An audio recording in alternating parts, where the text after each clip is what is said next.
America Iran మధ్య శాంతి ఒప్పందం. బా, ఇది ఒక గుడ్ న్యూస్ అని చెప్పాలి. మామూలు గుడ్ న్యూస్ కాదు ఇది, ఓ పెద్ద గుడ్ న్యూస్. ఇక మొత్తం మీద మాత్రం శాంతి చర్చలకు ఒప్పందం కుదిరింది. 14 సూత్రాల ఫ్రేమ్వర్క్తో కుదిరిన చారిత్రాత్మక డీలు. 19న స్విట్జర్లాండ్లో సంతకాలు. 107 రోజుల యుద్ధానికి తెర. ట్రూత్ సోషల్ మీడియా వేదికగా ప్రకటించిన అమెరికా ప్రెసిడెంట్ ట్రంప్. సో ఇక్కడ విషయం ఏంటంటే ఈ పనేదో ముందే చేస్తే అయిపోయే సంగతి. సో మీ ఈగోలకు పోయి ఒకరి మీద ఒకరు బాంబులు వేసుకొని దాడులు చేసుకొని అక్కడ ఉన్న అమాయక ప్రజల్ని చంపేశారు. అక్కడ ఉన్న స్టూడెంట్లను, చిన్న చిన్న పిల్లల్ని స్కూళ్ళ మీద దాడి చేస్తే ఆ స్కూల్లో ఉన్న పిల్లలు చనిపోయారు.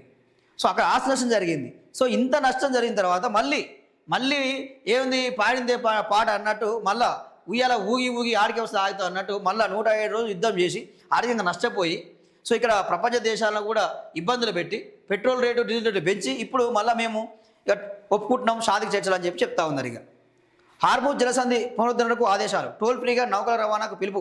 పన్ను వసూలు చేసుకుంటాం, కేవలం 60 రోజులు మాత్రమే టోల్ ఫ్రీ ఇరాన్. సో ఇక అక్కడ హార్మూజ్ జలసంధిలో 60 రోజుల పాటు ఫ్రీగా నౌకలు వెళ్ళొచ్చు, రావచ్చు. దాని తర్వాత టోల్ వసూలు చేస్తామని చెప్పి చెప్తా ఉంది. అణు కార్యక్రమాలు, ఆంక్షల తొలగింపుపై ఇరు దేశాల మధ్య చర్చలు ఉంటాయి. ఈ ఒప్పందం పరస్పర నమ్మకం, నిబంధనల అమలుపైనే ఆధారపడి ఉంటుందని కామెంట్. సో ఇక తగ్గిన చమురు ధరలు, మార్కెట్లకు జోస్.